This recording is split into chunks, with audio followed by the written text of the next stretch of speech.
मेरा नाम है Prateek Sahni, age 21 and I am a stock trader and owner of 8 successful businesses. So पहले मैं अपनी स्कूलिंग बताता हूँ। मेरी स्कूलिंग हुई DAV public school stationery east Delhi से।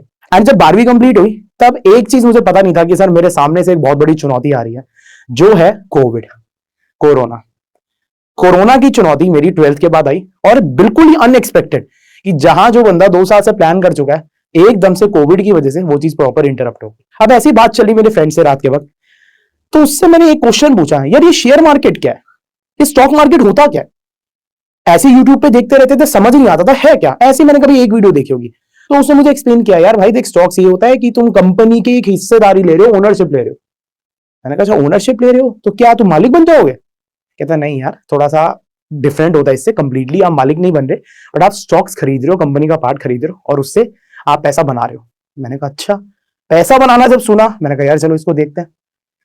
अब जाके मेरे को एक चीज पता लग गई कि अब मेरे को स्टॉक मार्केट के बारे में यार इसको चार्ट लेना है। सो मैंने पूरी रात ही जितनी भी स्टॉक मार्केट की बिगिनर वीडियो थी, how to do stock market, what is stock market, what is IPO, what is fundamental analysis, how to read balance sheet, how to read cash flow, ये सारी वीडियोस मैंने रात को ही chart ली। अब कहोगे sir ये कौन सा चैनल था, हमें भी तो बताओ। तो जो चैनल का नाम था वो था रचना रानडे, वो जो स्टॉक्स पे भी आ चुके हैं और आज मुझे खुशी हो रही है कि मैं सेम स्टेज शेयर कर रहा हूं। अब जब मैंने यूट्यूब पे वीडियोस देखी तो मेरे को रियलाइज हुआ, यार आई थिंक ये नॉलेज इनफ नहीं है और आई थिंक मुझे कोई ट्रेनर चाहिए लाइफ के अंदर। आपको कोई ट्रेनर चाहिए सिखाने के लिए। एंड मैं आपको बताऊं, मैंने बिना घर से पूछे, मैंने घर में बताया भी नहीं, मैंने स्टार्ट कर दिया इंस्टीट्यूट ढूंढना।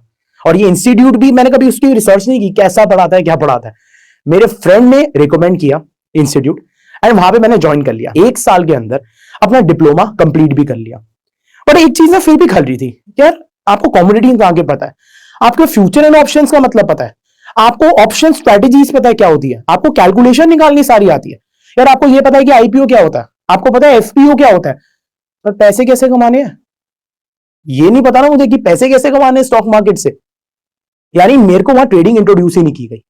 जस्ट मुझे पता लगा क्या चीज, ये मार्केट के अंदर ये टर्म्स है, यानी एक बुकिश नॉलेज जिसको बोल सकते हो। तो मुझे पता लग गया कि ये इनफ नहीं है। सो पहला मैंने जो अपना डीमैट अकाउंट खोला वो खोला एंजल ब्रोकिंग के अंदर, जिसका नाम अब एंजल 1 है। अब डीमैट अकाउंट तो खोल के बैठ गए थे, भाई साहब ये तो पता लगे कि पैसे कहां से आएंगे। तो जो मेरा पहला सोर्स ऑफ इनकम था वो थी मेरी खुद की सेविंग्स। अब वो सेविंग्स कहां से आई? कभी मेरी दादी जी ने मेरे को बर्थडे पे गिफ्ट दे दिया, मैं शुरू से पैसे ही मांगता था और आज भी पैसे ही मांगता हूं, कोई गिफ्ट मत दो मेरे को पैसे दे दो। मेरे थोड़े दादाजी ने मेरे को पैसे दे दिए, मेरी बुआ मुझे हमेशा पैसे दे जाती थी, मैं कोई गिफ्ट मांगता ही नहीं था, मैं कैश लेता था और सेविंग्स कर लेता था। क्यों? क्योंकि शुरू से ना अकाउंट में प्लस नंबर बड़े अच्छे लगते हैं, बड़े अच्छे लगता है खुद को, यार अकाउंट में आपके पैसा आ जा रहा है, सेविंग्स हो जा रहा है, खर्चो मत, बट बड़ी अच्छा सा लगता है। तो मैंने अपना सबसे पहला अमाउंट डाली 1.5 लाख रुपया एंजल 1 के डीमैट के अंदर। स्टार्टिंग में जैसे सब लोगों का एक गोल्डन पीरियड होता है, वो गोल्डन पीरियड मेरे साथ भी था। एक स्टॉक का नाम है जिसको मैं कभी भूलूंगा नहीं, विच इज बीएसई, यानी बॉम्बे स्टॉक एक्सचेंज, जिसके स्टॉक में मैंने इतना इंट्राडे ट्रेडिंग प्ले किया, शायद वो मेरा हाईएस्ट स्टॉक हो जहां पे मैंने अभी तक इंट्राडे ट्रेडिंग की है। रीजन क्या था उसका? पहली चीज आपको पता है स्टॉक्स इंट्राडे के अंदर आपको 5x मार्जिन मिलता है, बट हर स्टॉक्स में नहीं मिलता। बीएसई में आपको पहले 5x मार्जिन में मिलता था। दूसरी चीज जो आज मुझे वर्ड रियलाइज होता है, वॉलेटिलिटी। वॉलेटिलिटी, बीएसई का स्टॉक बहुत ज्यादा वॉलेटाइल था। अच्छा उस टाइम ये वर्ड भी नहीं पता था वॉलेटिलिटी क्या है। बेसिक तो टर्म पता थी वॉलेटिलिटी क्या मतलब होता है, पर ये नहीं पता था स्टॉक के अंदर वॉलेटिलिटी क्या होती है, बीएसई। अब वॉलेटिलिटी से आप सोच रहे हो कि सर मुझे क्या फायदा हुआ? आप लोगों ने आज के टाइम एक वर्ड सुना होगा, स्कैल्पिंग। स्कैल्पिंग, स्कैल्पिंग क्या होता है? कम पॉइंट्स के अंदर प्रॉफिट निकालना या कम पॉइंट्स के अंदर लॉस बुक कर लेना विद फिक्स स्टॉप लॉस। यानी ये कुछ ही टाइम का ट्रेड होता है, कुछ टाइम मतलब चाहे सिर्फ 1 मिनट का ट्रेड हो, चाहे 2 मिनट्स का ट्रेड हो, but not more than 15 to 30 minutes. आपको 1 मिनट के अंदर ये अपना डिसीजन बनाना है, आपको 1 मिनट के अंदर ये अपनी एंट्री लेनी है, विच इज कॉल्ड स्कैल्पिंग। और ये बात है सर 1.5-2 साल पहले की, कि मेरे को जिसको स्कैल्पिंग का मतलब नहीं पता, पर मैं स्कैल्पिंग कर रहा हूं बीएसई में। क्यों? क्योंकि पता है यार स्टॉक बहुत तेजी से बढ़ता है, तो मुझे पता था स्टॉक तो बहुत तेजी से बढ़ रहा है। मैंने क्या किया, मैंने ऐसे ही बाय कर लिया, मैंने स्टॉक के अंदर बाय कर लिया बीएसई के अंदर, और मेरे को कुछ प्रॉफिट भी हो गया। मेरा जो पहला प्रॉफिट मैं आपको बीएसई के अंदर बताऊं, जो था अराउंड 4 से 5 हजार पे, और मैं बड़ा खुश। क्या हुआ यार, मैंने स्टॉक में डाला, स्टॉक तो फटाफट से मूव हो गया, क्योंकि दिमाग ऐसा था अरे 10 पॉइंट मिलेंगे तो 5,000 रुपए तो आ ही गए। मैं पहले ही कैलकुलेट कर लेता था, बड़ा खुश, क्योंकि वॉलेटिलिटी मेरे साइड थी। ऐसे ऐसे मजा आने लग गया। बीएसई के अंदर भी घुसे, फिर वाडीलाल आइसक्रीम के अंदर भी घुसे। वहां पे भी एक दिन वाडीलाल बहुत ज्यादा डाउन हुआ था, तो मैं क्या करता था, चार्ट्स के अंदर देखता था, अरे यार कैंडल बहुत ज्यादा डाउन जा रही है, बहुत बड़े बड़े बार्स बना रहे हैं, चलो यार बाय कर लेता हूं, मैं वाडीलाल को शॉर्ट कर लेता हूं। क्योंकि मैं ऑप्शंस में नहीं घुसा था, मैं तब तक इक्विटी इंट्राडे में करता था, तो मैं शॉर्ट सेलिंग करता था। कि मैंने वाडीलाल को शॉर्ट कर दिया। ऐसे ही मैंने वहां पे भी बहुत सारे पॉइंट्स मैंने कैप्चर किए, बट आई थिंक मुझे लगता है शायद ये मेरा स्टार्टिंग का एक गोल्डन पीरियड ही था, या स्टॉक मार्केट का कुछ ऐसा कहना था, रुक जा बेटा रुक जा अभी मैं तेरे को बताती हूँ। तो शायद ये चीज, और स्टॉक मार्केट ने मुझे बताया क्या, मुझे तो बहुत ज्यादा पीट दिया। ऐसा ही एक दिन आया जो इक्विटी के अंदर मैं बोलूंगा मेरा सबसे लंबा डिजास्टर डे तो नहीं होगा, बट ऐसे एक दिन आया कि उसी वॉलेटिलिटी ने, उसी स्कैल्पिंग माइंडसेट ने, जो मेरे को आज पता लगा, उसने मेरे पैसे खा लिए। कोई इशू नहीं है, फिर से आ रहे, अरे कोई ना यार, लॉस तो चलता रहता है। फिर से इक्विटी इंट्राडे के अंदर घुसे कि चलो यार और ट्रेड करेंगे, रेवेंज ट्रेडिंग, जो आज लोग हम रेवेंज ट्रेडिंग बोलते, बदले की आग थी। नहीं यार, इसी मार्केट ने पैसे हमारे गंवाए तो ये मार्केट कमा के भी देगी, ये हर बंदा लाइन बोलता है। अच्छा, मेरे को ना टिप्स के कॉल आते थे, टिप्स वाले क्या बोलते थे, ब्रोकर से नंबर शेयर हो जाते होंगे, टिप्स वाले बोलते थे अरे सर लॉस हो गया तो क्या हुआ, मैं कहता था नहीं यार भाई देखो लॉस हो गया, मैं अब जो कर रहा हूं खुद कर लूंगा। वो कहते थे अरे लॉस हो गया तो क्या हुआ भाई, जिस मार्केट ने डूबा है वही तो कमाएगी। और वो यही लाइन ना मेरे को मोटिवेट करती रहे। इसको मोटिवेशन नहीं बोलूंगा, इसको बोलूंगा झूठा दिलासा देना। जब आपका दिमाग ही आपको झूठा दिलासा देता है, अरे तू कर लेगा, आपका दिमाग ही आपको झूठा दिलासा दे रहा है, तू कर लेगा, कोई दिक्कत नहीं है यार, हो जाएगा, सब हो जाएगा। और वो झूठे दिलासे के अंदर ही 20 लाख रुपए गवा चुका हूं मैं। उसी झूठी दिलासे में इक्विटी इंट्राडे करता रहा और लॉस पे लॉस, लॉस पे लॉस, लॉस पे लॉस करता रहा। अब मेरी बुद्धि फिर चमकी, बड़ी गलत साइड चमकी। अच्छा, ये सारी चीजें मेरी फुल नॉलेज देने के बाद है, not full but as comparative to आज के आप ट्रेडर से कंपेयर करेंगे कि मैंने उतनी क्वालिफिकेशन ले ली थी, तो तभी आपको पता होगा स्टॉक मार्केट में क्वालिफिकेशन नहीं स्किल चाहिए सिर्फ। तो अब इतनी नॉलेज के बाद, सारी वीडियोस देखने के बाद, मैं फिर भी लॉस कर रहा हूं। अब मेरे दिमाग में एक चीज चमकी, हाँ यार मुझे मेरी गलती पता लग चुकी है। और मैं ना आप लोगों को बोलना चाहूंगा, कोई भी इंसान अपने अंदर एक चीज सोचता है ना कि हाँ यार मुझे पता है ये इसी वजह से है। पहले तो एक चीज भूल जाओ, जिंदगी में जो भी आपने सच सोच रखे हैं वो सारे झूठ है। जो आप अंदर से सोचते हो कि ये चीज सच है, हाँ यार मैं शायद इस वजह से कर रहा हूं, हाँ मैं इस वजह से स्कूल नहीं जा पाया, हाँ इस वजह से मेरा लॉस हो रहा है, वो सब झूठ है भाई।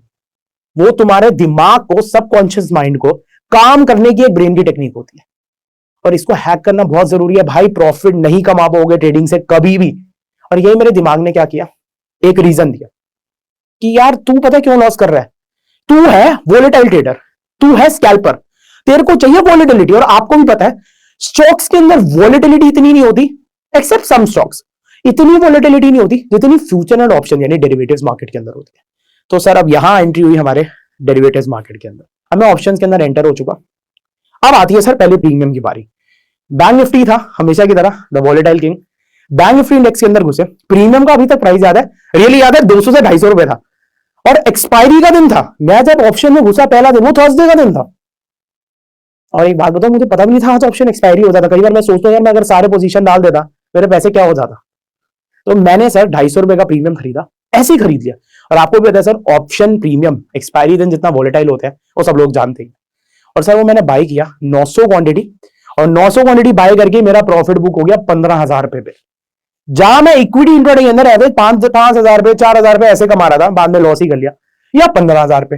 अब यार खुद को भी फील आ रही है, दूसरे दिन भी पैसा कमाया, धीरे धीरे सर ऑप्शन के अंदर घुस गए। सारे एनालिसिस करता था मैं चार्ट्स भी देखता था क्योंकि मेरे को कैंडलस्टिक पैटर्न की नॉलेज थी, और ऑप्शन में आके तो और अच्छी चार्ट्स की नॉलेज हो गई थी। मैंने कैंडलस्टिक छोड़ के अपने कुछ एनालिसिस बना लिए थे विच वर गुड, अच्छे होते थे, टारगेट हिट हो जाता था। अब कहोगे टारगेट हिट होता था तो फिर भी 20 लाख का लॉस कैसे कर लिया, बताते हैं। टारगेट तो हिट हो जाता चार्ट में, बट मैं ट्रेडिंग कैसी कर रहा हूं, जो मेरा दिमाग मुझे करवा रहा है। कि अगर चार्ट में, मैं आपको एक इंसिडेंट शेयर करता हूं, ऐसे एक बैंक निफ्टी का दिन था कि मेरे को चार्ट्स में अंदर प्रॉपर आइडेंटिफिकेशन हो रही थी कि आज बैंक निफ्टी ना 150 पॉइंट अपवर्ड मूवमेंट देगा, यानी एक बुलिश के अंदर जाएगा। मेरे को पता था 150 पॉइंट जाएगा, और वो गया भी। क्यों, मैंने क्या बोला, मेरे चार्ट्स इंप्रूव हो रहे थे, पर मेरा उस दिन भी लॉस था। अब बहुत हैरानी हो रही होगी भाई ये क्या बात है, ये तो झूठ बोल रहा है कि यार 150 पॉइंट ऊपर गया, तेरे को पता था, तेरा टारगेट भी हिट हुआ, फिर भी लॉस कैसे हो गया। रीजन क्या था कि भाई मेरा ट्रेडिंग स्टाइल ही गलत था। मैं क्या करता था, यार मार्केट तो ऊपर जा रही है, कोई ना जैसे भी है हम तो फटाफट से प्रीमियम में एग्जिट कर देंगे, चाहे प्रॉफिट या लॉस हुआ। अब आपको भी पता है सर, अगर मार्केट ऊपर जाती है तो ऑप्शन प्रीमियम घटते भी हैं बढ़ते भी। ऑप्शन प्रीमियम डिफरेंट होते हैं स्टॉक से, क्यों, क्योंकि इसके अंदर ऑप्शन ग्रीक्स होते हैं, राइट। ग्रीक्स की वजह से इसमें इफेक्ट आता है, प्रीमियम डायरेक्टली तो बढ़ नहीं जाएंगे, कभी थीटा डी के हाई होता है तो प्रीमियम गिरते भी है। अब सर मैंने वहां पे क्या किया, 150 पॉइंट के अंदर 4 ओवर ट्रेड कर लिया, प्रॉफिट लॉस, क्यों, 10 पॉइंट ऊपर गई, एग्जिट कर दिया, बुक कर लिया पैसा, और मैंने फिर से बाई की एंट्री ली। अब यार मार्केट जा रही है तो वो या तो हायर हाई बना के जाएगी ना, सीधा लंबी लंबी कैंडल थोड़ी दे देगी। अब वो हायर हाई बनाती, मैं बाय करता। अगर मार्केट हल्का सा नीचे आ जाती, मैं 10 पॉइंट में एग्जिट हो जाता। क्यों यार, मैंने सोची ऐसा लगा था वॉलिटिलिटी वाली मार्केट 10-8 पॉइंट में एग्जिट हो जाओ। मानोगे नहीं, मेरा 150 पॉइंट का टारगेट हिट हुआ। उससे मैं 2 चीजों में था, कि खुशी भी हो रही थी और दुख भी हो रहा था। खुशी ये हो रही थी कि हाँ यार 150 पॉइंट आ गए हैं यार, ठीक है यार, चलो बढ़िया है। और दूसरे दुख ये हो रहा था कि यार तुम तो पैसे बना के नहीं गए, लॉस तो अभी भी तुम्हारा हो रहा है। तो ये स्टाइल मेरा शुरू से ऐसा रहा। ऐसे धीरे धीरे ऑप्शन ट्रेडिंग के अंदर करते रहे, ऐसी वॉलेटिलिटी के धोखे में रहते रहे, ठीक है ना। और उससे मैंने अराउंड 4-5 लाख लॉस पहले डुबा दिए थे हमने, 4-5 लाख पैसे मैंने डुबा दिए थे। तो अब जब मेरा इतना लॉस हो रहा था तो मेरे ब्रेन ने मुझे फिर से कॉल दी। जैसे मैंने आपको बताया ना कि अपने माइंड के अंदर जो आपका जो ब्रेन कह रहा है कि जो सच है वो हमेशा झूठ होता है, जैसे मैंने आपको समझाया सबकॉन्शियस माइंड है भाई, मेरे को लगता है आपका दिमाग ही सबसे पहले आपका पागल बनाता है। तो मेरे ब्रेन ने एक और कॉल दी कि आई थिंक यार आपका ट्रेडिंग स्टाइल में शायद थोड़ी सी मॉडिफिकेशन करने की जरूरत है, चलो कर लेते हैं। जिसका आज के टाइम लोग बोलते हैं डिसिप्लिन ट्रेडिंग। जब मैंने आपको पहली चीज बोली कि पहला मेरा लॉस का रीजन था रेवेंज ट्रेडिंग, रेवेंज करते रहे बदला लेते रहे। अब बात आती है दूसरी चीज डिसिप्लिन ट्रेडिंग, जो अच्छी चीज है पर मेरे लिए वो भी बुरी बन गई। कैसे? Subconscious mind. अब इसका एक एग्जांपल बताता हूं कि सर मैंने एक सेट कर लिया कि मैं दिन के अंदर ना सिर्फ 3 ट्रेड्स दूंगा, 3 ट्रेड्स में अगर वो प्रॉफिटेबल हुए ओके, अगर लॉस हुए देन मैं उससे ज्यादा ट्रेड नहीं करूंगा। ये मैंने चीज सोच ली थी। और एक बात बताऊं, ये मेरे को बहुत हद तक वर्क भी कर रही थी। मैंने पहले दिन डिसिप्लिन ट्रेडिंग करी, मेरे को प्रॉफिट हुआ, चला। दूसरे दिन डिसिप्लिन ट्रेडिंग करी, ऐसे ही सर कई बार ब्रोकरेज इतनी लग जाती थी क्योंकि मेरे ट्रेड्स बहुत ज्यादा जाते हैं। आज के टाइम मेरे 100 ट्रेड्स भी चले जाते हैं, बिकॉज मैंने बताया मैं शुरू से ही स्कैल्पर हूं भाई, स्कैल्पिंग वर्ड तो आज पता लगा। अब कभी लॉस हो गया, प्रॉफिट हो गया, ठीक है ना, ये चलता रहता था। बट एक दिन वो तीनों के तीनों ट्रेड दिन के लॉस हो गए और अब दिमाग खनक गया यार, यार ये तो लॉस हो गया। और मार्केट उस वक्त मुझे लग रहा था यार थोड़ी वॉलेटाइल है। मैंने फिर बोला मैं वॉलेटाइल का प्लेयर हूं भाई, मैं फिर से उसके अंदर एंटर हो गया और मैंने वो डिसिप्लिन ट्रेडिंग का बांध तोड़ दिया और मैं अगेन एक नई चीज में एंटर हो गया जो नया थ्रेट है, which is called over trading. मैं 3 ट्रेड्स में वो चौथे ट्रेड में घुस गया और मानोगे नहीं सर, मैंने वो चौथे 5वें ट्रेड के अंदर जितना लॉस 3 ट्रेडिंग से किया था मैंने, उससे डबल लॉस मैंने उन ट्रेड्स में कर लिया। अभी मैं आप लोगों को एक हाईलाइट देना चाहूंगा कि मेरे एनालिसिस अच्छे थे, मेरे चार्ट सही है। जैसे मैंने अभी आपको एग्जांपल दिया, मैंने 150 पॉइंट का आप सोचा है, मेरा जाता थी मार्केट, मेरी मार्केट में वो टारगेट आते थे। ऑप्शन चेन पढ़ने की पावर अच्छी थी, मैं अच्छा एनालिस्ट था, I was a good analyst. The thing was कि भाई साहब मैं ट्रेडिंग स्टाइल में गलती कर रहा था, मेरे को ट्रेडिंग करनी नहीं आती थी, मैं ऐसे बोल सकता हूं, पर मेरे को चार्ट्स पढ़ने आते हैं। ये तो वही बात हो गई कि डॉक्टर हूं, पता है कि कैसे क्या होता है, ठीक है ना, पर सर्जरी नहीं कर सकता। तो ऐसे ही सारा ट्रेड कर करके, अपनी रेवेंज ट्रेडिंग में गलती कर करके, डिसिप्लिन हरा हरा के और चीजें फॉलो ना करके, पेशेंटलेस ट्रेडिंग करके, धीरे धीरे जर्नी के अंदर मेरा फाइनल लॉस 20 लाख रुपए का हो गया। मेरा 20 लाख रुपए का लॉस हो चुका था। अब आप सोच रहे होंगे अरे भाई 1.5 लाख की तेरी इन्वेस्टमेंट थी, 20 लाख का लॉस कैसे हो गया? तो सर मैं स्टार्टिंग के अंदर इन्वेस्टिंग भी करता था, मेरे को थोड़ी इनकम इन्वेस्टिंग से भी आई है, साथ मेरी सेविंग्स थी। क्यों? आप कहेंगे इन्वेस्टिंग, अब देख रहे हो फिर इन्वेस्टिंग में से ट्रेडिंग गेम आ गई। Investing is a patience game, वहां पे भी होल्ड करते थे तो पैसा बन जाता था। अब कहोगे यार आप ट्रेडिंग अच्छा नहीं कर रहे, इन्वेस्टिंग अच्छा कर रहे, तो इन्वेस्टिंग फील्ड के अंदर क्यों नहीं गए? भाई आपको याद हो कोविड के बाद सबसे बड़ा बुल रन आया था निफ्टी के अंदर, यानी पूरी स्टॉक मार्केट के अंदर ही, हर स्टॉक, कहते हैं ना गधे भी घोड़े की तरह दौड़ रहे थे। तो सर जो स्टॉक में पैसा डालो वही अमर। निफ्टी ने सर इतने टाइम बाद अपना हाई हिट किया था, उसी रेस में हम घुसे थे, हमने भी पैसा डाला, हमारे भी पैसे बन गए, हम भी खुश होते थे कि यार मार्केट कैसे बढ़ी। और अभी भी शेयर है मेरा, इन्वेस्टिंग में भी एक बीएसई का शेयर था। क्यों? जब कोविड आया था सीडीएसएल ने क्या किया, डिपॉजिटरी अकाउंट, डीमेट अकाउंट बहुत सारे खुलने लग गए और सर सीडीएसएल बीएसई की डिपॉजिटरी, यही मेरा एनालिसिस था और सर बहुत पैसे बने।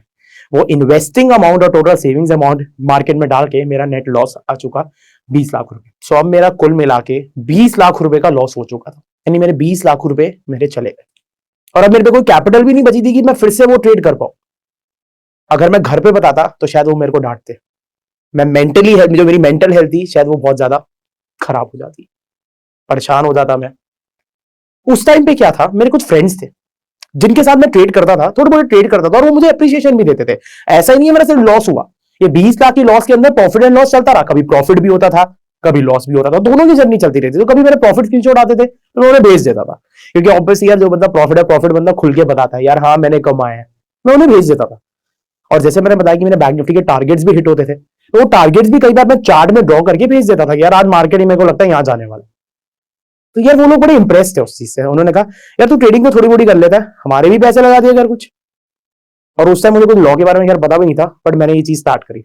मैंने कहा चलो ठीक है, मैंने पैसे तो नहीं लगाए पर मैंने उन्हें एडवाइस देना स्टार्ट किया। मैंने उन्हें बताना चाहा कि यार मार्केट आज 150 पॉइंट आती है, मैंने लिख दिया कि यार मेरा ये मार्केट का बैंक निफ्टी का टारगेट इतना है, मैं यहाँ पे बुलिश सोचता हूँ। मैंने उन्हें बोला, मैंने उनके पैसे पहले मैनेज नहीं किए, मैंने उन्हें सिर्फ टारगेट्स दिए और मैं अपना ट्रेड करता था। यार पैसे लोगों के बन जाते थे। अब कहोगे यार तू खुद लॉस कर रहा है, तो इनके कैसे पैसे बन गए? मैंने आपको एक डॉक्टर वाली बात बताई थी, याद है कि मैं डॉक्टर तो शायद होऊंगा, मुझे पता है कि मार्केट कहां जा सकती है, I was a good analyst, I am a good analyst, but मुझे ट्रेडिंग स्टाइल में दिक्कत थी कि 150 पॉइंट हिट हो गए भी मैं लॉस कर रहा हूं। वही बताया, patience less trading, revenge trading, कुछ भी ट्रेड कर लेना, सट्टाखोरी करना। पर शायद उन लोगों में वो चीज नहीं होगी, क्यों? क्योंकि उनकी साइकोलॉजी थी मेरे पे डिपेंड। यहां साइकोलॉजी का खेल होता है। तभी कहते हैं कि कोई अगर अच्छा बंदा आपको एडवाइस कर दे तो तभी लोगों के पैसे क्यों बन जाते हैं, क्योंकि वहां मेरे माइंड और उनके ब्रेन में बिल्कुल डिफरेंस है। क्या क्या डिफरेंस है? दो डिफरेंसेस ये है कि यार मैं पूरी चीज सोच रहा हूं, हाँ यार मेरे को 10 पॉइंट में एग्जिट करना है और मैं होल्डिंग नहीं कर रहा, मैं पेशेंस नहीं दे रहा, पर उनको पेशेंस है। क्यों? क्योंकि उनको प्रतीक साहनी पे ट्रस्ट है कि हाँ यार ये 150 पॉइंट का इसने टारगेट दिया है तो क्या पता हिट हो जाए। यार वो लोग होल्ड करते थे, लॉस भी हो सकता था, पर वो लोग होल्ड करते थे और उनके पैसे बनते थे। यार एक दिन तो वो मुझे हैरानी हुई, एक ऐसे बंदे का 50,000 रुपए दिन का बन गया। मैंने कहा यार वाह यार, इसने मेरे डेट से 50,000 बना लिया, जहां मैं अपने डेट में लॉस कर रहा हूं, उसने मेरे डेट से 50,000 रुपीज बना लिए। अब मेरे को फिर एक नई चीज स्टार्ट हुई कि यार मेरे को कैपिटल तो लानी है, तो चाहे बुद्धि से लाओ, ठीक है ना, चाहे अपने दोस्तों से मांगो, क्योंकि मैंने बताया मैं एनालिसिस तो सही दे रहा हूं। तो सर मैंने ऐसे ही उन्हें एक चीज बताई कि देखिए जो आप कमाते हैं, ठीक है ना, मैंने कोई परसेंटेज फिक्स भी नहीं बोली कि उसका कुछ ना कुछ परसेंट हम डिसाइड कर लेते हैं, मैं आपको अपने एनालिसिस दे दिया करूंगा, मुझे ट्रांसफर कर दिया करना, सेम डे यूपीआई लेते थे। तो कहते चलो ठीक है। सो ऐसे ही मेरा पर्सनल स्कूल के दोस्तों का और जो मेरे कजन वजन थे या जो मेरे रिलेटिव थे उनका एक ग्रुप बन गया और मैं डेली ट्रेड डालता रहता था। डेली कोई एनालिसिस दे दी, यार आज बैंक निफ्टी आ जाएगा, प्रॉफिट लॉस भी होता था। बट जब प्रॉफिट होता था, कोई बंदा मुझे 30% बेच देता था, वैसे 30 से नीचे मैं नहीं लेता था, कोई 40% बेच देता था, तो मेरे को ऐसे पैसे आते रहे। और मानो कि नहीं, यही चीज चलती रही। ऐसे धीरे धीरे मेरी कैपिटल वापस रीगेन होने लग गई, यानी मेरी कैपिटल वापस रिवाइव होने लगे, मेरे पे पैसा आने लग गया।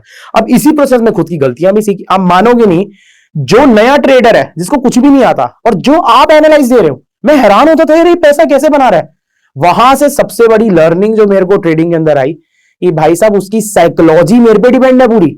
यहां बात आती है साइकोलॉजी वर्ड की, जो ट्रेडिंग के अंदर सबसे इंपॉर्टेंट रोल प्ले करता है कि आपकी साइकोलॉजी कैसी है। वहां प्रॉपर साइकोलॉजी का रोल प्ले होगा कि यार वो लोग मेरे पे डिपेंड है, क्योंकि उनकी साइकोलॉजी क्या है, प्रतीक सानी गाएगा तो एग्जिट कर देंगे, नहीं गाएगा तो रखेंगे। पर मैं ऐसा अपने ट्रेड में नहीं सोचता कि अगर मैंने कोई एसएल लगा भी रखा है, मैंने टारगेट लगा भी रखा है, मान लो मैंने 1:2 का ट्रेड ले रखा है, बट ना तो मैं 1 को फॉलो कर रहा हूं ना मैं 2 को फॉलो कर रहा हूं। मेरा रिस्क टू रिवॉर्ड जो चार्ट पे है वो अलग ही चल रहा है और मेरा माइंड में वो अलग ही चल रहा है। यानी अगर मैंने 100 पॉइंट में एग्जिट करना है प्रीमियम, मैं उसको 5 पॉइंट के अंदर प्रॉफिट बुक कर रहा हूं, और अगर मेरे को लॉस लेना सिर्फ 10 पॉइंट का, मैं उसको 30-30 पॉइंट का लॉस ले रहा हूं। पर वो लोग नहीं लेते थे क्योंकि उन्हें बता रखा था, मैंने रिस्क टू रिवॉर्ड डिफाइन कर रखा था। और ये सबसे बड़ी गलती जो मुझे रियलाइज हुई, दूसरों से देखा। तभी कहते हैं कि जो दूसरे बंदे होते हैं अगर अच्छे लोग हैं तो वो आपको एक रियलिटी चेक देते हैं, क्योंकि खुद का ब्रेन आपका पागल बनाएगा। क्यों? दिमाग क्या चाहती है, बॉडी क्या चाहेगी, यार तू खुश रहे, तो वो आपको कौन कौन यानी बेवकूफ, ठगना, ठगते रहेगा वो कि हाँ यार तू सही कर रहा है, कोई ना तेरी ये गलती है। बट जब दूसरों से सीखने को मिला, और आज उन लोगों को मैं क्रेडिट भी देता हूं कि हाँ यार आप लोगों से ही मेरे को चीज सीखने की मिली, क्या कि कहां मैं गलती कर रहा था, विच वॉज साइकोलॉजी, कि मैं चीजें फॉलो ही नहीं कर रहा था। तो वहां से मेरी कैपिटल गेन होनी स्टार्ट हुई, यानी जो उनसे कमाई आती थी। दूसरा, मेरी ट्रेडिंग सुधरना स्टार्ट हो गई और मेरी कैपिटल वापस अच्छी खासी आने लग गई। तो ऐसे ही धीरे ट्रेड्स करते करते मेरा एक दिन के अंदर 2.5 लाख रुपए का प्रॉफिट हो गया from a single trade. Intraday के अंदर बात कर रहा हूं। क्यों? रीजन पता थी मुझे, क्योंकि इमोशनलेस ट्रेडिंग करता था। साइकोलॉजी मेरी फुल स्ट्रॉन्ग थी। क्यों? जो ही लोगों से सीखी थी, यानी जो लोगों के साथ मैं साथ मिलकर ट्रेड करते थे, मेरे स्कूल के फ्रेंड्स रिलेटिव, साइकोलॉजी मेरी फुल स्ट्रॉन्ग थी। साथ के साथ क्या, फियरलेस ट्रेडिंग करते थे, ठीक है। एंड रिवेंज ट्रेडिंग तो दिमाग से मिट गया था। क्यों? क्योंकि अब मैंने अपने दिमाग को शटअप कर दिया था, भाई अब तू ठगेगा नहीं मुझे।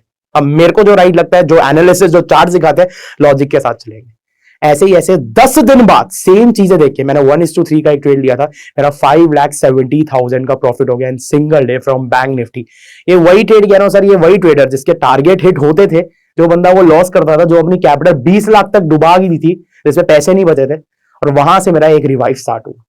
तो एक चीज आपने शायद इसमें नोट करी होगी, क्या कि एनालिसिस अच्छा होना ही शायद सब कुछ नहीं होता, ठीक है। आपका स्टाइल, आपकी साइकोलॉजी, पेशेंस, आपका बिहेवियर, सब चीजों को कवर करके मैं बोलूंगा एक ट्रेडिंग बिहेवियर, डिसिप्लिन, ये बहुत इंपॉर्टेंट होता है। सो ऐसे ही जब मेरे ट्रेड्स अच्छे जा रहे थे, मैंने एक गलती नहीं करी जो हर एक ट्रेडर गलती करता है, क्या कि वो अपना प्रॉफिट को विड्रॉ नहीं करता। मैंने अपना प्रॉफिट विड्रॉ कर लिया। क्यों?